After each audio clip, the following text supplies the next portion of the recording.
New Zealand से Gary Aulakh का एक सवाल है। वो सवाल यह है कि सिंदूर का इतिहास क्या है, और दूसरा उनका सवाल है कि ये सिंधु घाटी की सभ्यता में पशुपति की जो मूर्ति है उस पर कुछ प्रकाश डालें। ये दो सवाल हैं। आरंभ करते हैं सिंदूर से। सिंदूर एक ऐसा शब्द है जो भारत के कोने कोने में व्याप्त है। आश्चर्य होता है कि क्या बंगला, क्या गुजराती, क्या मराठी, क्या सिंधी, क्या पंजाबी, क्या कश्मीरी, सब में, नॉर्थ की तमाम भाषाओं में सिंदूर का सिंदूर ही चलता है। और इधर जो आस्ट्रिक परिवार की भाषाएं हैं, रांची, पश्चिम बंगाल, उड़ीसा में, जिसको अलग फैमिली माना गया है, जैसे संथाली, मुंडारी, इन भाषाओं में भी सिंदूर को सिंदूर ही बोला जाता है। थोड़ा सा रूप केवल बदला है। और तो और द्रविड़ भाषा परिवार में भी, मतलब कि तमिल और मलयालम में तो कुमकुम चलता है, लेकिन कन्नड़ और तेलुगु में सिंदूर ही चलता है। और आपको आश्चर्य होगा कि संस्कृत में भी सिंदूर चलता है। आपको आश्चर्य होगा कि पाली में भी सिंदूर चलता है। इससे पता चलता है कि सिंदूर शब्द बहुत प्राचीन है। निश्चित, मतलब कि द्रविड़ भाषा परिवार में भी सिंदूर का प्रचलन है, आर्य भाषा परिवार में भी सिंदूर का प्रचलन है, आस्ट्रिक भाषा परिवार में भी सिंदूर का प्रचलन है। क्या मतलब? मतलब कि सिंदूर शब्द बहुत पुराना है, नो डाउट। लेकिन अगर हम लोग सिंदूर का पर्यायवाची देखेंगे तो आप सबसे पहले ये देख लीजिए, ये डॉक्टर भोलानाथ तिवारी की किताब है पर्यायवाची शब्द कोश। इसमें सिंदूर के पर्याय दिए हुए हैं। ये आप देख पा रहे हैं। ये नाग से जुड़ा हुआ सिंदूर शब्द है, जैसे नाग संभूत है, नागज है, नाग रेणु है, नाग गर्भ है। ये सिंदूर के पर्यायवाची शब्द। क्या आपको आश्चर्य हुआ कि सिंदूर को हम लोग नाग संभूत क्यों कहते हैं, नागज क्यों कहते हैं, नाग गर्भ क्यों कहते हैं, नाग रेणु क्यों कहते हैं? क्या है नागों में जो सिंदूर के इतने सारे नाम पड़े हैं, उसमें नाग शब्द जुड़ा हुआ है। न आर्य जुड़ा है, न द्रविड़ जुड़ा है, न आस्ट्रिक जुड़ा है, न निषाद जुड़ा है। ये नाग क्यों जुड़ा है?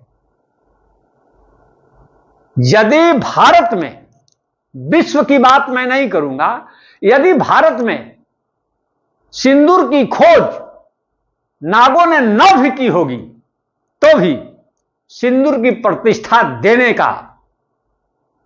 का श्रेय नागों को है।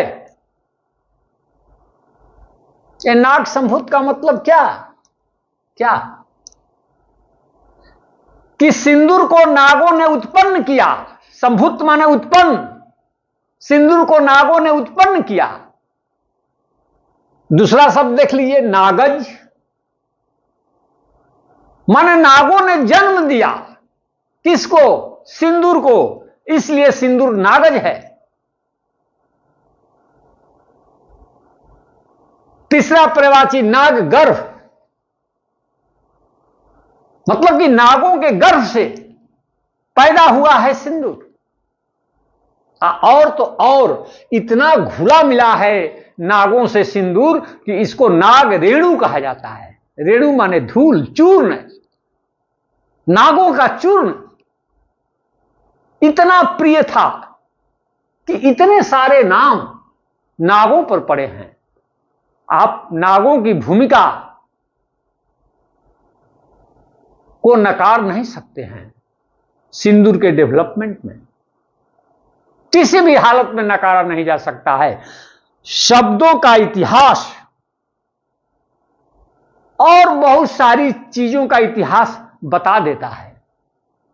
उसका ये एग्जाम्पल है। और सिंदूर का रंग पीलापन लिए लाल, ये है सिंदूर का रंग, पीलापन लिए लाल। उसको कहा जाता है नागरंगी। नागरंगी, यहां भी नाग है और इसी से शब्द बना है नारंगी, नागरंगी। और नारंगी का कलर क्या है? पीलापन लिए लाल। सिंदूर की कलर को देखकर उसका नाम पड़ा नारंगी। जैसे गेहूं का रंग देखकर एक सर्प का नाम है गेहुआ, माने गेहूं के रंग का गेहुआ। अब बहुत सारे रंगों का हम लोग इस प्रकृति में उसका कलर देखकर नामकरण करते हैं। देखिए, दोनों दो चीजें हैं। जैसे सुगा का पंख देखा तो सुगपंखी रंग बना दिया, धान का रंग देखा तो धानी रंग बना दिया, मोरे धानी रंग चुनरिया इतर गम के। पानी का रंग देखा, पनैला बना दिया, माटी का रंग देखा, मटमैला बना दिया, आसमान का रंग देखा, आसमानी बना दिया,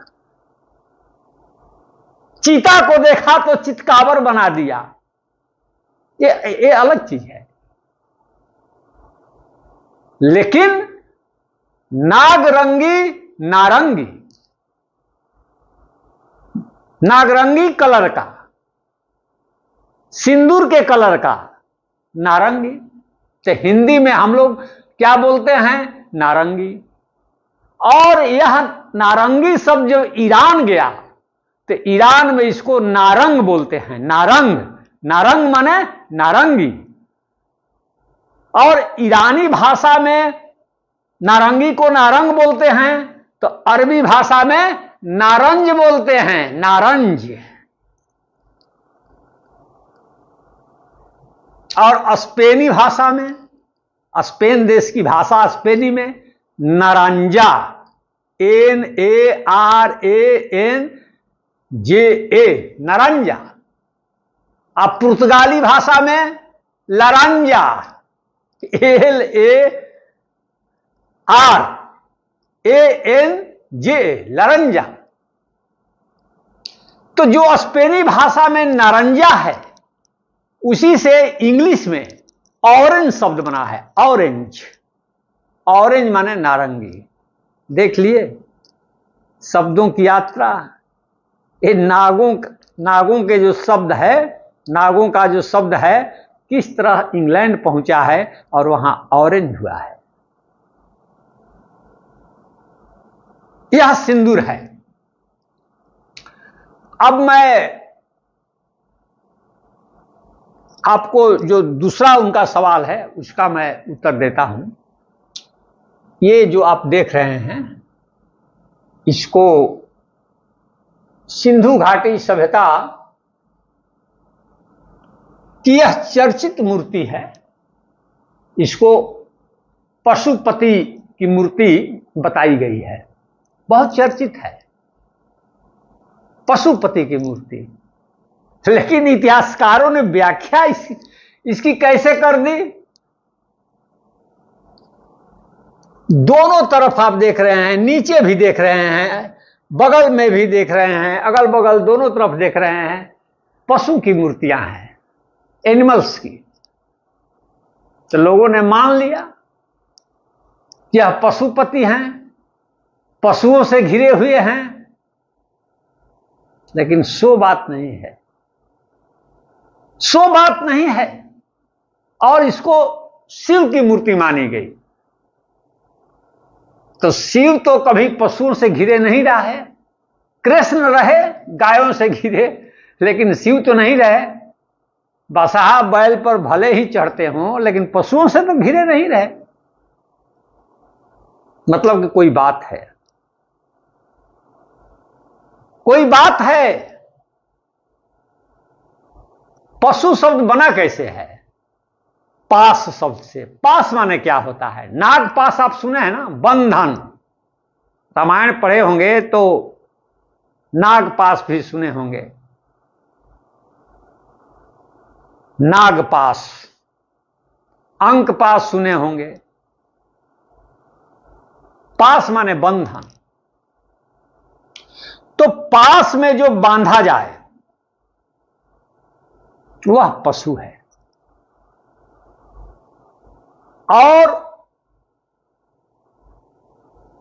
मोह के पास में मनुष्य बंधा है। इस अर्थ में मनुष्य भी पशु है। पास में जो भी बांधा है, चाहे वह